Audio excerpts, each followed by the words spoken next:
prior to ever going to Walmart on the morning of January 9th.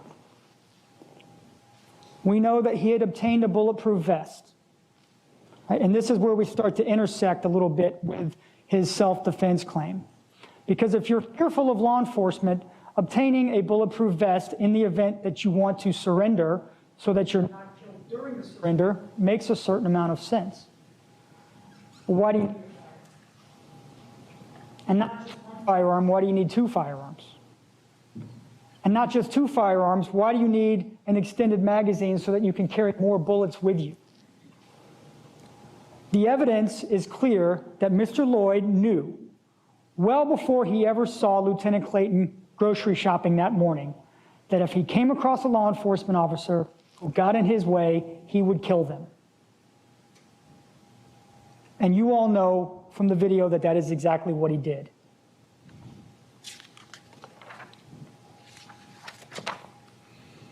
You know that because in his Facebook post, he doesn't talk just about defense, but he talks about going on the offensive. When you look at the posts, if you choose, when you go back to the jury room, all of them in their entirety, because I haven't even published them all to you at this point. I've only shown you the ones relevant to specific times and phrases. Objection. Overruled. I have a motion. I'll see you at sidebar. Mr. Loyd, you will remain silent during this time.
Take a 10-minute break, folks, since the jury took one.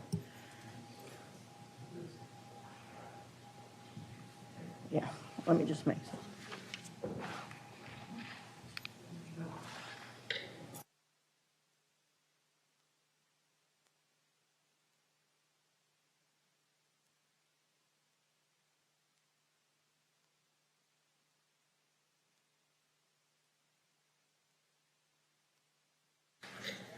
All right, we're back on the record on State versus Loyd. He's present with his attorneys. State Attorney's Office is present.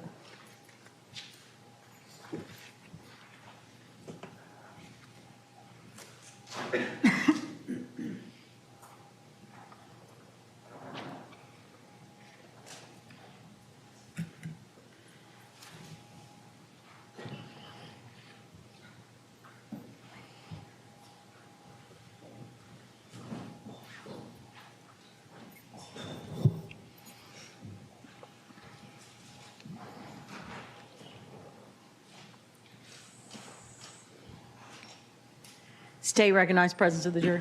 We do, Your Honor. Defense? All right, welcome back, folks. Mr. Williams, you may resume.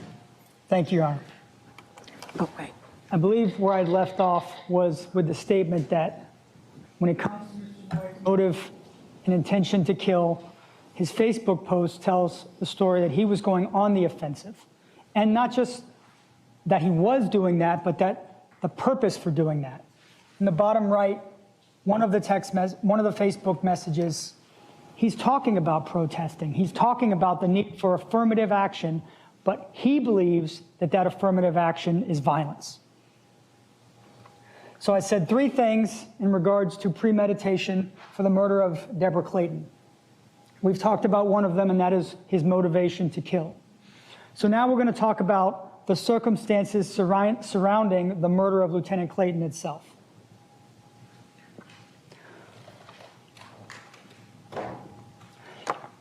Now, before we go back to the video, there's something else that even happens before any interaction with Lieutenant Clayton, and that is that Markeith Loyd arms himself. He makes it very clear in his testimony, and it's an obvious inference to draw, that he was in his car and had a choice to make. Do I take my gun with me or do I leave it here? And of course, he told you that he put his gun on his hip. Not only did he tell you that he put his gun on his hip, you all heard that he was making decisions about which firearm to take and which one to leave, because he told you he couldn't conceal the firearm with the extended magazine. So he chose the firearm that he could conceal underneath his security shirt. So we know he intended to kill going into the Walmart because he armed himself. Now, we're going to talk more about the video in my rebuttal when we address the self-defense, but there are portions of it now that need to be discussed in terms of premeditation. I'll do my best to shield this while also talking to you all.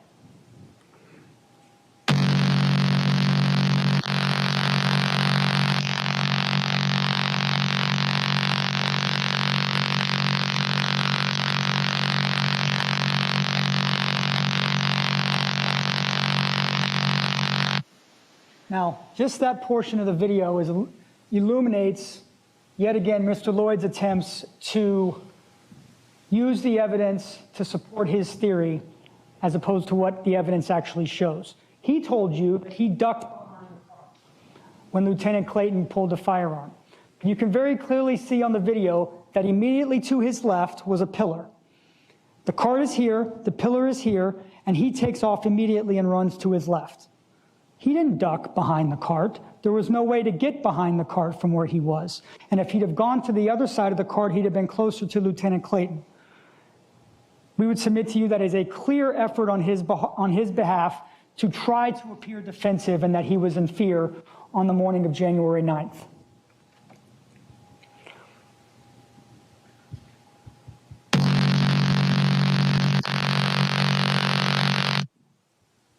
We know from the evidence that he attempted to evade, not to get away, but to pull and have time to pull his firearm. So when you watch the video and the clip we just showed, because again, remember Mr. Loyd's testimony, he says he ran to the left because there were woods back there. He didn't run along the front of the building. He ran specifically to a column, which he quickly turned around as he drew his firearm. Mr. Loyd chose his path very carefully and very keenly to make sure that he would have time and cover in the event that Lieutenant Clayton fired, which the evidence says she doesn't or did not. We'll talk about that in a moment. But even the path that he took shows that he intended to kill Lieutenant Clayton on that day.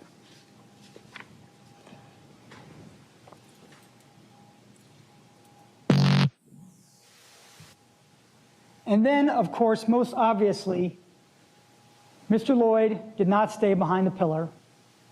He did not run in a different direction in his bulletproof vest. He turned the pillar and he chased a law enforcement officer. And as he chased her, he was firing. And ladies and gentlemen, that was not a water pistol that he was firing.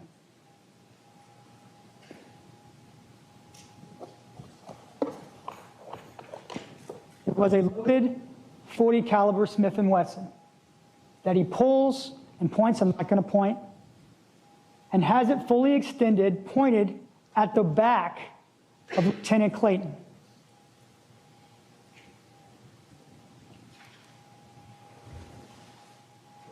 You don't have to go beyond the video, or you can go beyond the video to know that he shot her in the back, because you had the testimony of Dr. Joshua Stephanie. And you have the diagram that shows Lieutenant Clayton was shot from the rear. And I'm going to stand here intentionally so that this is not picked up by anybody but you. And you know that she was shot through the rear and that the bullet went through her body, fracturing her pelvic bone before getting lodged just underneath her vest. What other reason would Markeith Loyd have to chase a person running away other than to kill them and to end their life? But of course, that's not all we have. Because in that point in the video, you all know because you've seen it, Lieutenant Clayton is wounded. She's shot and she falls to the ground. And all Markeith Loyd had to do was run past her into the parking lot where his car was waiting.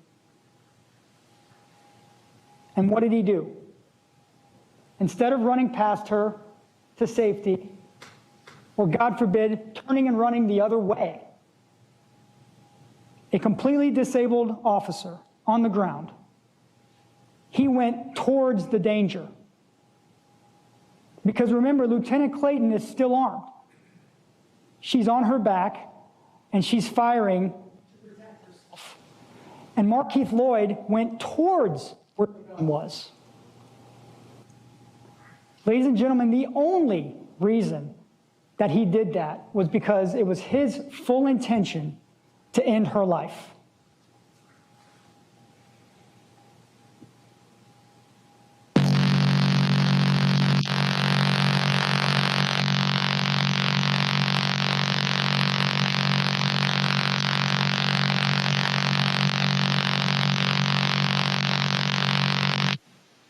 Right there. Could have just run through the parking lot, never had to stop.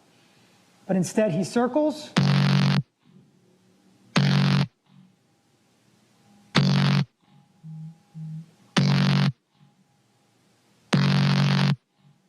And ultimately stands directly over her and shoots her in one of the few places that did not provide her body protection.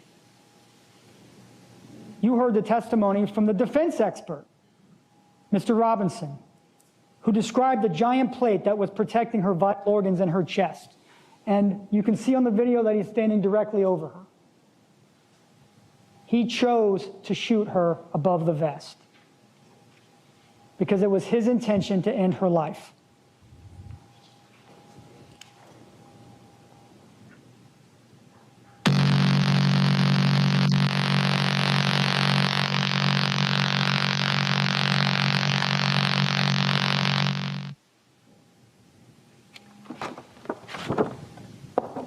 So I told you there were 3 reasons. And of course, you can already see for yourself the third, which was the anger and hatred that Markeith Loyd had for law enforcement officers prior to that day.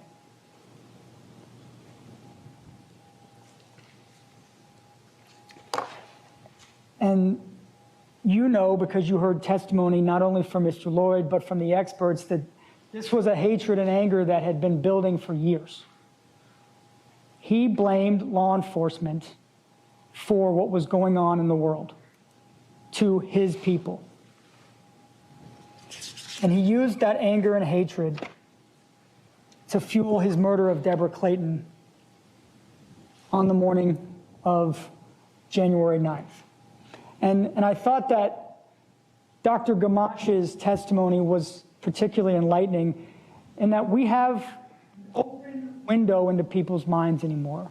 We don't think about it when we post on social media or send a tweet, but we're sending our thoughts in the moment out into the world. And you all have an opportunity to see what was in Mr. Loyd's mind in the years and months leading up to the commission of this crime. Now, in a moment, I will sit down and the defense will have an opportunity to speak to you. And I suspect that they will discuss self-defense and insanity. And as we discussed during jury selection, and as you've already been instructed here today, it is their burden to prove by clear and convincing evidence that Mr. Loyd was insane at the time of this offense. So I would ask you, as the argument is made to you, that you listen carefully to the defense counsel's argument, but ask, is there evidence that is clear and convincing that Mr. Loyd was insane?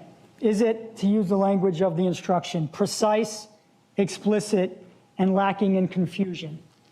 Is that what you heard from Dr. Toomer? I also suspect that counsel will allege that we have not given you everything and that we have undertaken some wrongdoing. And we've already been accused of that, at least. I would ask you to remember that we provided you with the evidence that he's going to be. We called Shane Overfield and provided the projectile. Law enforcement sent that projectile to FDLE, even though they didn't know if it had significance or not. Richard Ruth tested that projectile and told you his honest conclusions, which the defense counsel agreed with, defense expert agreed with. And the last thing I would ask you to consider while listening to defense counsel's argument, particularly as to the self-defense claim that I believe they will make, is based upon the evidence that you have and what you know, are there any circumstances under which Markeith Loyd would have let Debra Clayton live that day? Let's just assume that she never fired that shot, that they say she fired. Based upon what you've seen and what you know, what evidence is there that that would have changed anything? And that he would not have hunted her and shot her from behind regardless. And then after defense counsel's argument, we'll return to you. I'll discuss insanity and the self-defense, and I'll ask this case. Thank you. Thank you, Mr. Williams. Do they have lunch? Okay. So folks, here's what I'm going to do. I'm going to send you out for, your lunch should be here in the next 15 minutes. Instead of interrupting the defense's closing or having you sit there with your stomachs rumbling until he finishes, because I want you to be able to concentrate. Why don't you take an early lunch? We'll be back at 1:15 to do defense's closing. All right, thank you.